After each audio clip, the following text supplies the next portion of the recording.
ಸ್ನೇಹಿತರೆ ನಮಸ್ಕಾರ. Big boss ಕನ್ನಡದ ಸೀಸನ್ ಈಗ ಅಂತಿಮ ಘಟ್ಟಕ್ಕೆ ಬಂದು ನಿಂತಿದೆ. ಇಡೀ ಕರ್ನಾಟಕವೇ ಯಾರಾಗ್ತಾರೆ ಈ ಸಲದ ವಿನ್ನರ್ ಅಂತ ಕಾಯ್ತಿರುವಾಗ ಒಳಗಡೆ ಮಾತ್ರ ನಾವ್ಯಾರು ಊಹಿಸದಂತಹ ದೊಡ್ಡ ಹೈ ಡ್ರಾಮಾ ನಡೀತಾ ಇದೆ. ಫಿನಾಲೆಗೆ ಇನ್ನು ಕೇವಲ 3 ದಿನ ಬಾಕಿ ಇದೆ. ಇಂತಹ ಹೊತ್ತಲ್ಲಿ ಇಡೀ ಮನೆಯಲ್ಲಿ ಒಂದು ರೀತಿಯ ಸ್ಮಶಾನ ಮೌನ ಆವರಿಸಿದೆ.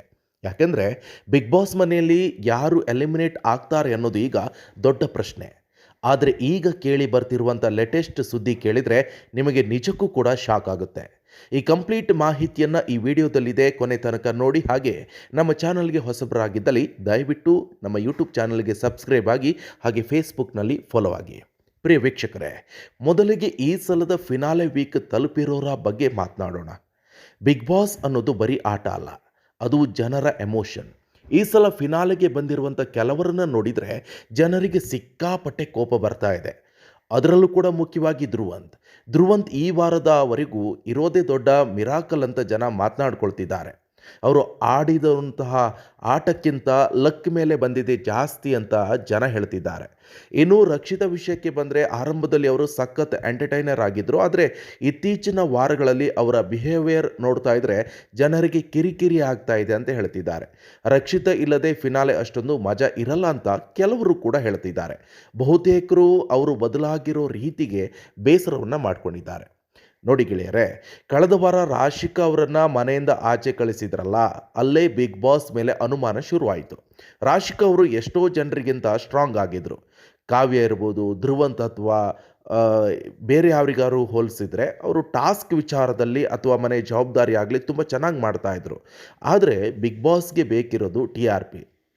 ಕಾವ್ಯ ಮನೆಯಲ್ಲಿದ್ದರೆ ಏನಾದರೂ ಒಂದು ಆಗ್ತಾ ಇರುತ್ತೆ ಗಿಲ್ಲಿ ಜೊತೆ. ಸೊ ಇಂಥ ಸಂದರ್ಭದಲ್ಲಿ ಕಂಟೆಂಟ್ ಕೊಡ್ತಾನೆ ಗಿಲ್ಲಿ ಕಾವ್ಯನ ಇಟ್ಕೊಂಡು ಅಂತ ಹೇಳಿಬಿಟ್ಟು, ಕಾವ್ಯ ಇದ್ದರೆ ಏನೋ TRP ಸಿಗುತ್ತೆ ಅಂತ ರಾಶಿಕಾ ಅವರನ್ನು ಬಲಿ ಕೊಟ್ಟರು.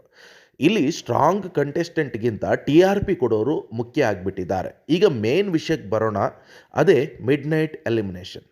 ಫಿನಾಲೆಗೆ 3 ದಿನ ಇರುವಾಗ ಯಾರನ್ನೋ ಒಬ್ಬರನ್ನು ಆಚೆ ಕಳಿಸಲೇಬೇಕು. ಇಷ್ಟು ದಿನ ಎಲ್ಲರೂ ಕೂಡ ಅಂದ್ಕೊಂಡಿದ್ದು ಕಾವ್ಯ ಆಚೆಗೆ ಹೋಗ್ತಾರೆ ಅಂತ. ಸೋಷಿಯಲ್ ಮೀಡಿಯಾದಲ್ಲೂ ಕೂಡ ಅದೇ ಚರ್ಚೆ ಇತ್ತು. ಆದರೆ ಈಗ ಸಿಕ್ಕಿರುವಂಥ ಇನ್ಸೈಡ್ ಮಾಹಿತಿ ಪ್ರಕಾರ ಬಿಗ್ ಬಾಸ್ ಮನೆಯಿಂದ ರಘು ಅವರನ್ನು ಆಚೆ ಕಳಿಸೋ ಪ್ಲ್ಯಾನ್ ನಡೀತಿದೆ ಅಂತೆ. ಇದು ಕೇಳೋದಕ್ಕೆ ಒಂಥರ ಕಷ್ಟ ಆಗುತ್ತೆ ಅಲ್ವಾ? ಯಾಕಂದರೆ ರಘು ಈ ಮನೆ ಒಂಥರ ಸ್ಟ್ರಾಂಗ್ ಪಿಲ್ಲರ್ಸ್ ಥರ ಇದ್ದಾರೆ. ಬಿಗ್ ಬಾಸ್ ಇತಿಹಾಸದಲ್ಲಿ ಇಬ್ಬರು ಮಾತ್ರ ಎರಡೆರಡು ಬಾರಿ ಕ್ಯಾಪ್ಟನ್ ಆಗಿರೋದು. ಒಬ್ಬರು ಧನುಷ್ ಗೌಡ, ಇನ್ನೊಬ್ಬರು ನಮ್ಮ ರಘು ಅಂದರೆ ಬರೀ ಟಾಸ್ಕ್ ಅಲ್ಲ, ಅವರು ಹೃದಯವಂತ ಮನುಷ್ಯ. ಯಾವುದೇ ಟಾಸ್ಕ್ ಕೊಟ್ಟರೂ ಕೂಡ ಅದನ್ನು ಅಷ್ಟು ಈಸಿಯಾಗಿ ಬಿಟ್ಕೊಡ್ತಾ ಇರಲಿಲ್ಲ. ಸೋಲೋದನ್ನು ಅವರು ಒಪ್ತಾನೇ ಇರಲಿಲ್ಲ. ಅಂತಹ ಒಬ್ಬ ಪರ್ಫೆಕ್ಟ್ ಫಿನಾಲೆ ಮೆಟೀರಿಯಲ್ ಅನ್ನು ಈಗ ಸದ್ದಿಲ್ಲದೆ ಆಚೆ ಕಳಿಸೋಕೆ ಸ್ಕೆಚ್ ಹಾಕಲಾಗ್ತಿದೆಯಾ ಅನ್ನೋ ಸಂಶಯ ಶುರುವಾಗಿದೆ. ಒಮ್ಮೆ ಯೋಚನೆ ಮಾಡಿ, ಹತ್ರ ಅಂದರೂ 100 ದಿನ ಆ ಮನೆಯಲ್ಲಿ ಕಷ್ಟಪಟ್ಟು ಮನೆಯವರನ್ನೆಲ್ಲ ಮರೆತು ಪ್ರತಿಯೊಂದು ಟಾಸ್ಕ್ನಲ್ಲೂ ಕೂಡ ಬೆವರನ್ನು ಸುರಿಸಿ ಫಿನಾಲೆ ಹೊತ್ತಿಗೆ ಬಂದಾಗ ನೀವು ಮನೆಯಿಂದ ಹೋಗಬೇಕಂತ ಹೇಳಿದರೆ ಆ ನೋವು ಹೇಗಿರುತ್ತೆ? ರಘು ಅವರು ಕಣ್ಣೀರಿಡುತ್ತಾ ಮನೆಯಿಂದ ಹೊರ ಬಂದಿದ್ದಾರೆ ಅನ್ನೋ ಸುದ್ದಿ ಈಗ ವೈರಲ್ ಆಗ್ತಾ ಇದೆ. ಒಬ್ಬ ಟಾಸ್ಕ್ ಕಿಂಗ್ಗೆ ಈ ರೀತಿ ಆಗೋದು ನಿಜಕ್ಕೂ ಕೂಡ ಬೇಸರದ ಸಂಗತಿ. ಕಾವ್ಯ ಅವರನ್ನು ಉಳಿಸ್ಕೊಂಡು ರಘು ಅವರನ್ನು ಬಲಿ ಕೊಟ್ಟರೆ ಜನ ಬಿಗ್ ಬಾಸ್ ಶೋನ ಫೇಕ್ ಅಂತ ಕರೆಯೋದರಲ್ಲಿ ಎರಡು ಮಾತೇ ಅಲ್ಲ. ಪ್ರಿಯ ವೀಕ್ಷಕರೇ, ರಘು ಅವರಿಗೆ ಈ ರೀತಿ ಆಗಬಾರ್ದಾಗಿತ್ತು. ಕಾವ್ಯ ಅವರಿಗಿಂತ ರಘು 100ಕ್ಕೆ 100 ಪಟ್ಟು ಫಿನಾಲ್ಗೆ ಅರ್ಹರು. ಬಿಗ್ ಬಾಸ್ ಬರೀ TRP ನೋಡಿಕೊಂಡು ನಿರ್ಧಾರ ತೆಗೆದುಕೊಂಡ್ರೆ ಆ ಶೋ ಮೇಲೆ ಜನರು ಇಟ್ಟಿರುವಂಥ ನಂಬಿಕೆ ಹೊರಟು ಹೋಗುತ್ತೆ. ನಾಳೆ ಮಿಡ್ ನೈಟ್ ಎಲಿಮಿನೇಷನ್ನಲ್ಲಿ ಏನಾಗುತ್ತೆ ಅನ್ನೋದು ಇಡೀ ಕರ್ನಾಟಕಕ್ಕೆ ಕುತೂಹಲ ಮೂಡಿಸಿದೆ.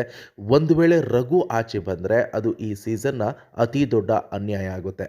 ನಿಮಗೇನನ್ಸುತ್ತೆ? ರಘು ಮನೆಯಲ್ಲಿ ಇರಬೇಕಿತ್ತಾ ಅಥವಾ ಕಾವ್ಯ ಅವರು ಇರಬೇಕಾ?